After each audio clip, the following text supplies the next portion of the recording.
హైదరాబాద్ అంబర్పేటలో తీవ్ర ఉద్రిక్తత చోటు చేసుకుంది. మాజీ మంత్రి కేటీఆర్ కు నిరసన సెగ తగిలింది. ప్రభుత్వ ఉద్యోగాల భర్తీపై తప్పుడు వ్యాఖ్యలు చేస్తున్నారని కాంగ్రెస్ పార్టీ నేతలు ఆగ్రహం వ్యక్తం చేశారు. గో బ్యాక్ కేటీఆర్ అంటూ యూత్ కాంగ్రెస్ ఆధ్వర్యంలో నిరసన చేపట్టారు. తక్షణమే క్షమాపణ చెప్పాలని డిమాండ్ చేశారు.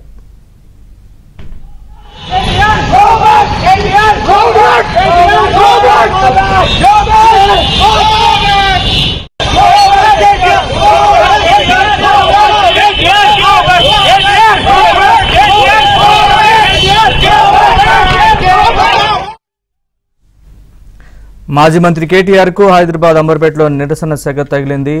దీనికి సంబంధించి మరిన్ని వివరాలు మా ప్రతినిధి సిద్ధార్థ్ అడిగి తెలుసుకుందాం. సిద్ధార్థ్, అంబర్పేట బీఆర్ఎస్ పార్టీ సమ్మేళనంలో కేటీఆర్ పాల్గొన్నారు. ఆయన కాంగ్రెస్ పై తీవ్రమైన విమర్శలు చేశారు. ముఖ్యంగా ప్రజలు అనవసరంగా కాంగ్రెస్ చెప్తున్నటువంటి మాటలను నమ్మి వాళ్ళకు ఓటేశారు. ఇప్పటికీ ప్రజలు రియలైజ్ అవుతున్నారని ఆయన చెప్పాడు. కాంగ్రెస్ ఇచ్చినటువంటి దొంగ హామీలను జనాల్లోకి తీసుకువెళ్ళాలి. కాంగ్రెస్ నాయకులను విడిచిపెట్టే ప్రసక్తి లేదు. అందరికీ అన్ని ఇస్తామని చెప్పినటువంటి కాంగ్రెస్ ఇప్పుడు కొందరికే కొన్ని మాత్రమే ఇస్తామని చెప్తా ఉంది. కాంగ్రెస్ ఇచ్చినటువంటి హామీలు ఇచ్చే వరకు వదిలిపెట్టము.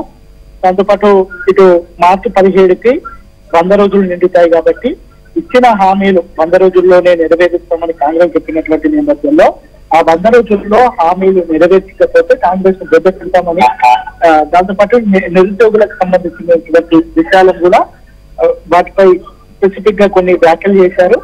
అక్కడే అంబర్పేటలో ఉన్నటువంటి కాంగ్రెస్ నాయకులు కేటీఆర్ వెళ్లేటప్పుడు కేటీఆర్ వాహనాన్ని అడ్డుకొని కేటీఆర్ గో బ్యాక్, కేటీఆర్ ని అంబర్పేటలో తిరగనివ్వము అని అంబర్పేటకు సంబంధించినటువంటి కొంతమంది యూత్ కాంగ్రెస్ నాయకులు రోహిత్ ఆయనతో పాటు ఆయన అనుచరులు కేటీఆర్ ని అడ్డుకున్నారు.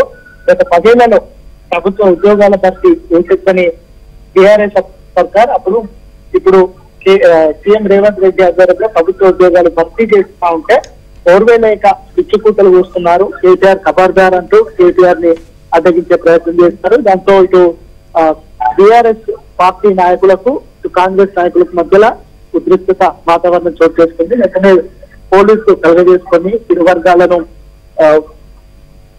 వర్గాలను చెదరగొట్టి వాళ్ళను పంపించేసినటువంటి సిచ్యువేషన్ ఉంది. అయితే ఈ కాంగ్రెస్ ఇచ్చినటువంటి హామీలను నెరవేరుస్తా ఉంటే అక్కడితోని బీఆర్ఎస్ నాయకులు కాంగ్రెస్ పై దిశ ప్రచారం చేస్తున్నారు. ఈ దిశ ప్రచారాన్ని అడ్డుకోకపోతే అంటే ఆపకపోతే వీళ్ళపైన ఈ విధంగానే ఎక్కడికి వెళ్ళి బీఆర్ఎస్ నాయకులు వచ్చినా వాళ్ళను అడ్డుకుంటామని యూత్ కాంగ్రెస్ నాయకులు చెప్తా ఉన్నారు. Right, thanks for the update Siddharth.